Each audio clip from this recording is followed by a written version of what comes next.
السلام عليكم ورحمة الله وبركاته، حبايبي وعيلتي وناسي، عاملين ايه؟ اخباركم ايه؟ يا رب دايما تكونوا بخير وصحة جيدة واسعد حال، ودايما يا رب اهم حاجة دايما راحة البال والصحة والستر. حبايبي وعيلتي وناسي، اوعوا تنسوا تصلوا على الحبيب. اللهم صل وسلم وبارك على سيدنا محمد. عفوا، استغفر الله العظيم واتوب اليه. جددوا ايمانكم بشهاده ان لا اله الا الله سيدنا محمد رسول الله. اذكروا الله الا بذكر الله تطمئن القلوب. حبايبي وعيلتي وناسي، شكرا على التعليقات الحلوه، شكرا انكم دمتم في حياتي وعيلتي وفي ظهري بعد ربنا. شكرا لحبايبي اللي نوروني. اتمنى عيلتي تكبر اكتر اكتر فضلا وليس امرا، وتيجوا تنوروني ان شاء الله باذن الله. حبايبي وعيلتي وناسي، هنتكلم النهارده عن الفنانه الكبيره الراقصه فتحيه كاريوكا، وايه سبب هروبها من الفنان المطرب الراحل الكبير محرم فؤاد، وليه هربت منه، وايه سبب ان هي سخط كثير من الجمهور، وممكن وصلت ان اقرب الناس ليها اختها وبنت اختها الفنانه الكبيره رجاء الجداوي ان هم ما يدخلوش بيتها بسببه. واحده واحده كده ونتكلم.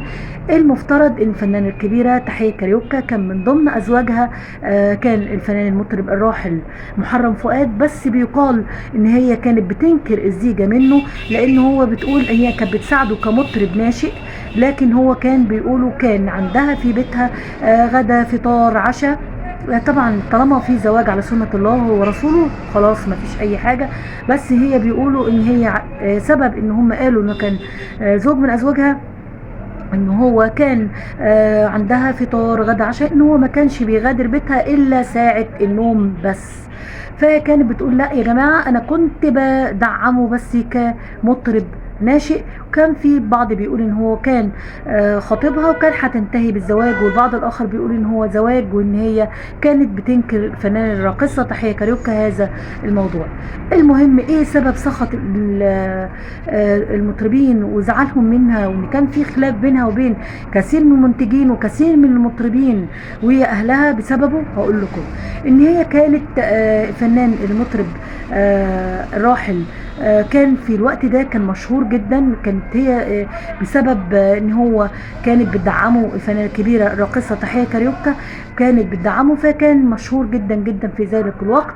وكان ان هو على درجه من الغرور، وكان على درجه من ان هو كان بيستهزأ، وان هو بيستسخر، ويعني في ان هو بيتكلم بتعالي وتكبر مع بعض الفنانين. فالفنانه الكبيره تحيه كاريوكا كانت بتدافع عنه في اغلب الوقت. فدرجه دفاعها عنه ان هم كانوا بيقولوا عليها منهم ضمنهم الفنانه الكبيره شاديه والفنانه الكبيره في صباح، كانوا بيقولوا ان بعض المنتجين بيقولوا ان هي السبب في ان هو درجة التكبر والتعالي والسخرية والغرور هي اللي وصلته بسبب دفاعها عنه. بيقول الفنانة الكبيرة شادية زعلت منها جدا في كواليس برضو في احد الحفلات. ففي كواليس الحفل كان الفنان الكبير المطرب محرم فؤاد كان قاعد في الكواليس، فالفنانه الكبيره شاديه عمل نفسه مش شايفها. فالفنانه الكبيره شاديه قالت يمكن مش واخد باله، فراحت عشان تسلم عليه. فراح الفنان المطرب محرم فؤاد بص لها من فوق ولتحت كده وسكت وما ردش عليها، فزعلت جدا. الفنانه الكبيره شاديه لما جت بعد كده وشافتها في نفس الحفل، الفنانه الكبيره ما رضتش تبص ولا تكلم الفنانه الكبيره تحيه كاريوكا. وفي بعض حفلات اخرى برضو ما رضتش تكلمها، ما كانش نابها منها، لان هي كانت بتبص لها وتسكت بس. فكانت بتقول ان هي السبب في وصوله لدرجه الغرور دوت ودفاعها عنه. برضو احد المنتجين حصل خلاف بينه وبينه، برضو كانت بتدافع عنه، لكن جت فاض ليها الكير الفنانه الكبيره تحيه كاريوكا، لان الامر مش وصل لبس كده. الفنانه الكبيره صباح برضو كان بيبص لها بتعالي، لدرجه ان احد المنتجين عرض عليهم فيلم. الفنانه الكبيره شاديه والفنانه الكبيره صباح عرض عليهم نفس الفيلم عشان يقفوا قصاده، قالوا لا، ده عامل نفسه فنان كبير، رغم ان هو كان ليه شهره في ذلك الوقت، شهره كبيره جدا. لدرجه فاض بيها الكيل بقى الفنانه الكبيره تحيه كاريوكا، ان وصل الامر لاهلها انه ما يخشوش بينها بيتها. الفنانه الكبيره اختها اخت الفنانه الكبيره تحيه كاريوكا وبنت اختها رجاء الجداوي ما رضوش يخشوا في بيتها بسبب الفنان الكبير مطرب الراحل محرم فؤاد، بسبب تعاليه ونظرته للناس بتعالي وغرور.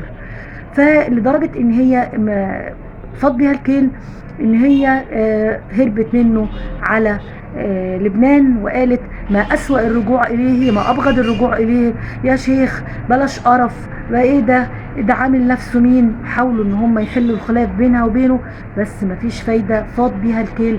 وابتدت إن هي تطلب منه، كانت بتديله مدياله مفاتيح عربية بكار ذهبية. قالت له اديني، كانت مخليها تحت تصرفه، فقالت له اديني مفاتيح العربية وعايزة عربيتي. لدرجة ان هو كان وهي مسافرة كان قاعد في الشقة، وكانت وصلت الامر ان هي قالت له من فضلك امشي من الشقة، مش عايزة منك الا تجيلي اذا كنت عايز تيجي في بس في المناسبات. لدرجة انه حاول يتصل بيها علشان يحل الخلاف، وقال لها لدرجة بيعرض عليها كلمات اغنية، واللي هو كان مغني مطرب، وكان بيعرض عليها الكثير من السيناريوهات، وكان بياخد رأيها في الافلام. لكن قالت له يا عم ماليش دعوة، سيبني في حالي واديني، مش عايزة العربية مفاتيح شقتي ومفاتيح العربية بتاعتي بس. وفاض بيها الكيل من تصرفه وغروره واستهزائه، ان هو كان بيبص للناس بايه، بالتعالي، عشان هي كانت سبب شهرته وان هي كانت بتدعمه. لكن هي كان عشان كانت خسرت الكثير من صحابها من الفنانين والفنانات ووصلت لأقاربها، فابتدت تبعد عنه وهربت منه على لبنان، الى ان تم حل الخلاف في اسم الشرطة عشان يخرج من شقتها، وعمل محضر صلح. وبقى يقولوا لهم في ايه، والصحافة تقول لهم في ايه، يقول لهم الفنان الراحل محرم فؤاد يقول لهم دي فنانة كبيرة وانا دي فوق راسي، وهي بقت تقول انا كنت مجرد بس بدعمه. لكن كان الناس كتير كانوا شاكين ان هي في خطوبة هتنتهي بزواج، او ان هي كان في زواج وايه كانت نكرة. حبايبي وعيلتي وناسي، ده كان فيديو النهاردة، فضلا وليس امرا، ممكن لايك، ممكن اشتراك في القناة. حبايبي وعيلتي وناسي، اوعوا تنسوا تصلوا على الحبيب، والسلام عليكم ورحمة الله وبركاته. هتوحشوني.